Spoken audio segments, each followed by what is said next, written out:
60-шы жылдардың басы болатын. Ол кезде сендердің шешелерің Ақшолпан құлдыраңдап жүгіріп жүрген кезі. Батыс жаққа атаңмен бірге ағайынға сәлем берейін деп барғанымызда осы бір оқиғаны кемпірлерден естіп қайтқан едім. Бір үйдің ерке, әдемі қызы болыпты. 3 жылдан кейін көрген қызғалдағын әкесі де, шешесі де мәпелеп өсірген. Аузынан шыққан әрбір сөзін жерге түсірмей қағып, әп-сәтте орындайды екен. Отағасы ауылдың завхозы, ал әйелі есепші болып жұмыс істейді. Екеуі де ауылдың сыйлысы, әрі мақтанышы болған. 40-тан асқан шағында көрген қызды олар ханшайымдай тәрбиелеуге тырысады. Қытайдың жібек көйлегін жазда киіп, пүліштен жасалған пальтосын қыста киген қызын аяғын жерге тигізбей өсірген. Уақыт тоқтаған ба, зымырап өтіп жатады. Ұлдарын үйлендіріп, жалғыз қызы Мәскеуге оқуға түседі. Күндердің бірінде қызынан телеграмма келеді. «Мама, мен корей жігітін сүйіп қалдым. Аяғым ауыр. Үйленемін» дейді. Әкешіме қалай айтарымды білмеймін деп жазылған екен. Қолдары қалтырап оқыған ана байғұстың қолынан бір жапырақ қағазы түсіп кете жаздайды. Ол кезде басқа ұлтқа күйеуге шығу деген қара күйе бетіңе жағылды дегенмен тең еді. Жалғыз қызының масқаралығын күйеуіне айта алмай, кешке дейін дәрі ішіп, ақыры түн жарымында қан қысымы көтеріліп, ауруханада көз жұмады. Сүйген жарынан айырылған отағасы қатты қайғырады. Мәскеудегі қызына «Тез жет, анаңнан айырылдық» деп телеграмма жібереді. Қыздың ішіндегі баласы 5 айдан асып, іші кәдімгідей білініп қалған еді. Қыз не істерін білмей дал болып, жігітімен бірге баруды ұйғарады. Жерлеу рәсіміне келген, бет-аузы ісіп кеткен ерке қызды көрген ауылдағылар: «Қайтсын байғұс, анасына қайғырған ғой» дейді. Жарықтық бұрынғы кемпірлер әулие ғой. Біреусі: «Шынтағымның ауырып тұрғаны несі? Мына жерде қайсың буассың?» деп шайдың үстінде қатқыл даусымен жақтырмай қызға қарайды. Ауыл қатындары селт ете түседі. Ертесіне әңгіме гуілдеп ауылды шарлап кетеді. Соңында өсек әкенің құлағына да жетеді. 3 күнге келген қыз бұл кезде шабаданын жинап жолға дайындалып жатқан еді.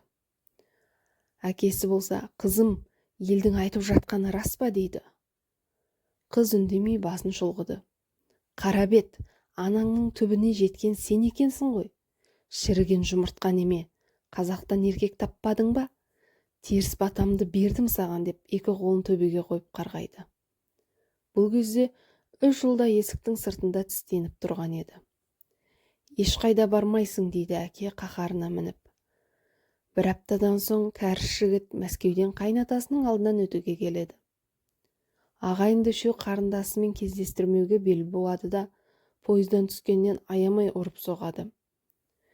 Кәріс жігіт те бір бетке екен. Аудандық ауруханада апталап жатады. Милициялар сұрағанымен кімнің ұрғанын айтпай қояды. Тағы келеді. Оңбай тағы тепкінің астында қалады. Қызды ағалары қарауылдап отырады. Жеңгелер қайынсіңлісінің мұңды жанарын көріп қатты аяйды. Бұл кезде еркеліктің дымы да қалмаған. Бал-бұл жанған жүзі солғын тартып, жағы су алып кеткен, оны тану мүмкін емес еді. Сүйгеніне жете алмай жүрген қыз үш құса болады.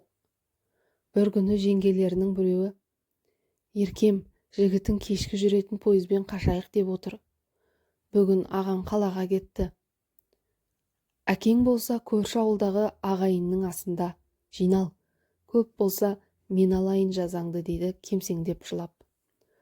Бұл кезде қыс келіп далада қалың қар түскен еді.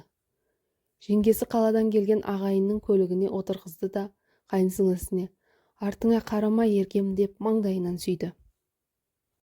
Бір-біріне асыққан қос ғашық вокзалда кездесті. Түнгі 12-де жүретін пойызды күтуде. Бір кезде пойыздың гүрілдеген дауысы вокзалдың ішін жаңғыртты. Екеуі алып ұшып шыққаны сол еді. Перронда бұларды іздеп жүрген 3 ағайындыны көреді. Әзірейілді көргенде қашқан қос ғашық қорыққандарынан пойызға қарай жүгіреді. Қар борап, жел ұйтқып тұрған кез еді. Желдің күші ме әлде пойыздың пәрменінен бе? Құдайдың пешенелеріне жазғаны сол болды ма екен, кім білсін. Қас қағым сәтте қос ғашық пойыздың астына түсіп, бұл өмірмен мәңгілікке көз жұмады. Ал ішіндегі балаша дейміз біздер әрең сөйлеп. Ой, оны сол ауылдағы кемпірлер айта алмай. Айы күні жақындап қалған еді. Бұл жарықты көре алмай кетті-ау деп жылай берді. Сонысына қарағанда жаман болған тәрізді дейді әжем, көз жасына ерік беріп. Бұдан түйетін түйін, әкенің қарғысы еш уақытта жібермейді. Олар қарғамайды, бірақ қарғысы оңдырмайды деп бітірді әңгімесін нағашы әжем. Ал сіздердің ойларыңыз қалай? Қос ғашыққа қарсы болған дұрыс па әлде батасын бергені дұрыс па еді?